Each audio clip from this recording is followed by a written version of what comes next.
Shalom sahabat-sahabat Indri, pada hari ini Jumat 14 Mei 2021 kita akan merenungkan sabda Tuhan dari Injil Yohanes pasal 15 ayat 9 sampai dengan 17. Mari kita mengawali permenungan kita ini dengan tanda kemenangan Kristus. Dalam nama Bapa dan Putra dan Roh Kudus. Amin. Dalam amanat perpisahannya, Yesus bersabda kepada murid-muridnya, "Seperti Bapa telah mengasihi aku, demikianlah juga aku telah mengasihi kamu.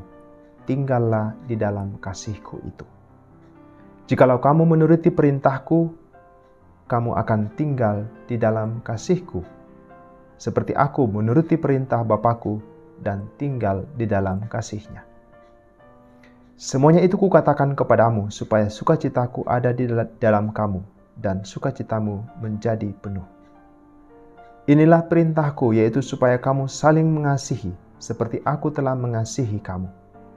Tidak ada kasih yang lebih besar daripada kasih seorang yang memberikan nyawanya untuk sahabat-sahabatnya. Kamu adalah sahabatku, jikalau kamu berbuat apa yang kuperintahkan kepadamu. Aku tidak menyebut kamu lagi hamba, sebab hamba tidak tahu apa yang diperbuat oleh tuannya. Tetapi aku menyebut kamu sahabat, karena aku telah memberitahukan kepada kamu segala sesuatu yang telah kudengar dari Bapakku. Bukan kamu yang memilih aku, tetapi akulah yang memilih kamu. Dan aku telah menetapkan kamu supaya kamu pergi dan menghasilkan buah, dan buahmu itu tetap, supaya apa yang kamu minta kepada Bapa dalam namaku diberikannya kepadamu. Inilah perintahku kepadamu, kasihilah seorang akan yang lain." Demikianlah Injil Tuhan. Terpujilah Kristus. Sahabat-sahabat Indri yang terkasih, pada hari ini dalam Injil yang kita dengarkan, Yesus menegaskan bahwa Dia mengasihi kita seperti Bapa telah mengasihinya, dan Ia meminta kita supaya tinggal di dalam kasih-Nya. Pertanyaannya adalah bagaimana kita dapat tinggal di dalam kasih-Nya? Yesus mengatakan, kalau kita menuruti perintah-Nya, maka kita akan tinggal di dalam kasih-Nya. Yesus meminta kita untuk mengikuti apa yang telah Ia lakukan. Ia meminta kita untuk mengasihinya, untuk taat kepadanya, seperti Ia telah menunjukkan ketaatan dan kasih itu kepada Bapanya. Lalu pertanyaan selanjutnya adalah, apa perintah Yesus yang harus kita taati, yang harus kita lakukan supaya kita tinggal di dalam kasih-Nya? Yesus memberikan satu perintah, yaitu kasihilah sesamamu manusia seperti aku telah mengasihi kamu. Ia merangkum seluruh isi hukum Taurat itu dengan perintah itu, perintah kasih. Ia juga sedikit mengubah perintah kasih dalam Imamat 19 ayat 18 yang mengatakan bahwa kasihilah sesamamu manusia seperti dirimu sendiri. Yesus mengatakan, kasihilah sesamamu manusia seperti aku telah mengasihi kamu. Maka yang perlu kita renungkan saat ini adalah, seperti apakah kasih Yesus terhadap kita yang juga dituntut kepada kita untuk kita lakukan, untuk kita wujudkan terhadap sesama kita. Ada banyak contoh kasih Yesus dalam kitab suci, terutama dalam Injil, yang dapat kita baca, kita renungkan, dan kita temukan. Tetapi saudara-saudari yang terkasih, saya mengajak kita untuk merenungkan setidaknya ada 3 contoh. Yang pertama adalah kasih Yesus itu setia dan taat pada kehendak Bapanya. Sepanjang hidup Yesus, dari awal hingga akhir hidupnya, dia menunjukkan kesetiaan dan ketaatannya kepada kehendak Bapanya. Ketika ia mengalami cobaan, ketika ia mengalami tantangan dalam masa hidupnya, dan ketika ia mengalami sakaratul maut di Taman Getsemani, ia menunjukkan kesetiaan dan ketaatannya kepada Bapanya. Ia tidak pernah meninggalkan Bapanya.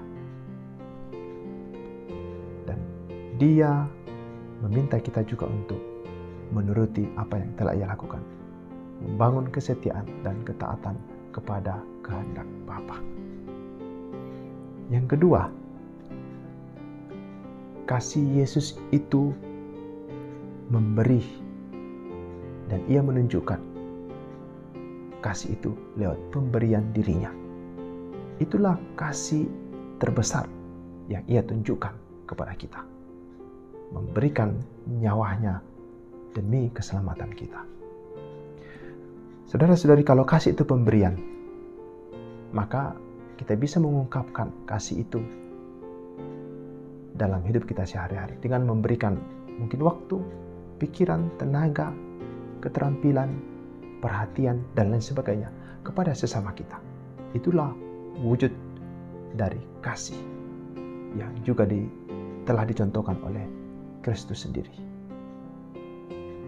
Dan yang ketiga, saudara-saudari yang terkasih, kasih Yesus itu layaknya membangun jembatan, bukan tembok pemisah.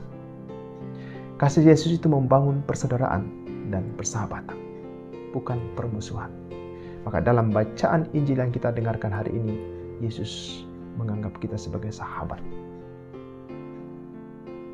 bukan musuh, bukan lagi hamba, di mana terjadi relasi Tuhan dan hamba yang memaksa, yang memerintah, tetapi ia menganggap kita sebagai sahabat, di mana terbangun persaudaraan dan persahabatan, terbangun cinta dan relasi yang bebas. Kita juga diminta seperti Yesus untuk membangun jembatan, membangun persaudaraan, persahabatan kepada siapa saja yang kita jumpai dalam hidup ini. Baik kepada orang yang seagama, sesuku, sebangsa dan setanah air, sepikiran, maupun yang berbeda pandangan, berbeda pikiran, berbeda suku dan bangsa, berbeda bahasa, dan berbeda keyakinan. Kita diminta untuk merangkul, untuk membangun persaudaraan dan persahabatan dengan semua orang. Itulah salah satu wujud kasih yang telah ditunjukkan oleh Kristus. Maka saudara-saudari yang terkasih, kalau kita bisa mewujudkan setidaknya 3 hal ini dulu, maka kita bisa tinggal dalam kasih Yesus. Kita belajar untuk menaati perintah-perintah Tuhan dan mencoba untuk menyelaraskan tindakan, pikiran, dan tutur kata kita dengan kehendak Bapa. Maka kita akan tinggal di dalam kasih-Nya dan mudah-mudahan kita menghasilkan buah yang melimpah yang dapat dinikmati oleh banyak orang, oleh saudara-saudara kita yang kita jumpai dalam hidup ini.